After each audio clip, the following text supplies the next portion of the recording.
తరపున మీకు ప్రజల తరపున ఇవాళ ఒక భూ కబ్జాదారుడు అవినీతి గల పేరున్నటువంటి ఇంద్రకరణ్ రెడ్డిని అన్న కాంగ్రెస్ పార్టీలో చేర్చుకోవద్దు. మీరు మా డీసీసీ అధ్యక్షులు, మేము ప్రజల తరపున కాంగ్రెస్ పార్టీ నాయకుల తరపున అన్న మాకు నష్టం కలుగుతుంది, మాకు బాధ ఉన్నది కాబట్టి ఈ అవినీతి పడిన ఇంద్రకరణ్ రెడ్డిని అన్న కాంగ్రెస్ పార్టీలో చేర్చుకోవద్దని మీకు మా తరపున మెమోరాండం ఇస్తున్నామన్నా. మీరు డీసీసీ అధ్యక్షులు రేవంత్ రెడ్డి గారికి, ఇన్ఛార్జ్ మంత్రి సీతక్క గారికి అన్నా దయచేసి మా తరపున మీరు విన్నవించాలని చెప్పి మేము తెలియజేస్తున్నాం.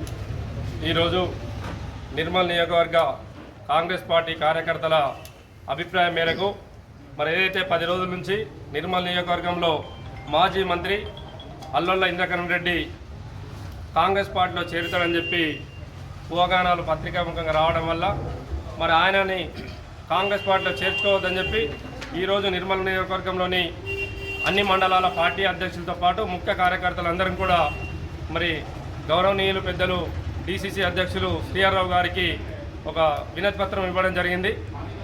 ఇంద్రకరణ్ రెడ్డి గతంలో 10 సంవత్సరాలు మంత్రిగా చేసి మరి D1 పట్టాల కుంభకోణం, అవినీతిగా మున్సిపల్ 42 ఉద్యోగులు అమ్ముకోవడం, మరి నాలాలు కబ్జాలు చేయడం, చెరువులు కబ్జాలు చేయడం, కాంట్రాక్టర్లు చేసుకోవడం, కాంట్రాక్టర్ దగ్గర కమిషన్లు తీసుకోవడం, మరి ఆయన చేసినటువంటి గతంలో 10 సంవత్సరాలు చేసినటువంటి మంత్రి శాఖలలో మరి ఎక్కడ కూడా డబుల్ బెడ్రూమ్ ఇల్లు కట్టేయలే.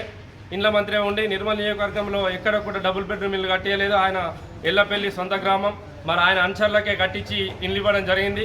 దేవాదాయ శాఖ మంత్రిగా ఉండి మరి దేవుని గుడిని మింగినటువంటి వ్యక్తి అని చెప్పి ఈరోజు ఉన్నటువంటి రాష్ట్ర ముఖ్యమంత్రి రేవంత్ రెడ్డి గారు మరి ఆ రోజు పిసిసి అధ్యక్షుడు హోదాలో నిర్మల్ జిల్లాలో పర్యటించిన సందర్భంగా మరి ఇంద్రకరణ్ రెడ్డి గారి అవినీతి గురించి ఆయన స్వయంగా ప్రశ్నించడం జరిగింది. మరి ఆరోపణలు చేయడం జరిగింది ఆయన అవినీతి పరుడు అని చెప్పి. ఆ పిసిసి అధ్యక్షుడు హోదాలో ఏదైతే ఆరోపణలు చేసిండో దాన్ని దృష్టిలో పెట్టుకొని మొన్న జరిగిన శాసనసభ ఎన్నికల్లో మరి నిర్మల్ నియోజక ప్రజలు మరి ఇంద్రకరణ్ రెడ్డి గారికి తగిన బుద్ధి చెప్పడం జరిగింది.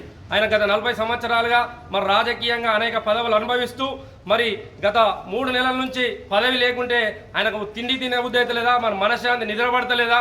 మరి ఏదైతే గతంలో మహేష్ రెడ్డి గారు కాంగ్రెస్ పార్టీ నుంచి వెళ్ళిన తర్వాత ఇంద్రకరణ్ రెడ్డి గారు మహేష్ రెడ్డి గారు ఇద్దరు కలిసి నిర్మల్ నియోజకవర్గంలో కాంగ్రెస్ పార్టీకి అభ్యర్థి లేడు అని చెప్పి చెప్పడం జరిగింది. ఆ రోజు అధికారం ఉన్నటువంటి టీఆర్ఎస్ పార్టీని వీడి మరి గౌరవనీయులు డీసీసీ అధ్యక్షులు గారు కాంగ్రెస్ పార్టీలో చేరి కాంగ్రెస్ పార్టీని బలోపేతం చేసి నిర్మల్ నియోజకవర్గ కాంగ్రెస్ పార్టీ అభ్యర్థిగా పోటీ చేయడం జరిగింది.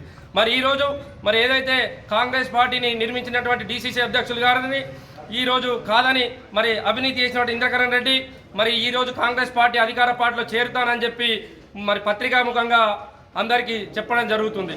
మరి ఏదైతే ఆయన గతంలో చేసిన అవినీతినే ప్రజలు తిరస్కరించారు. మరి ప్రజలు తిరస్కరించినప్పుడు మరి ఆయన ప్రజాసేవలో ఏ పార్టీలో ఉన్నా ప్రజాసేవ చేయొచ్చు, కానీ అధికార పార్టీలో ఉండి రాజభోగాలు అనుభవించాలని చెప్పి ఉద్దేశంతో ఆయన చేయడం ఇది సరి అయింది కాదు. ఆయన హోదాకి ఇది ఆ పెద్ద మనసుతో ఆయననే ఒకసారి మరి పార్టీలు చేంజ్ చేయొద్దని చెప్పి ఆయనకు ఈ సభాముఖంగా నేను విన్నవిస్తున్నా. మరి ఆయన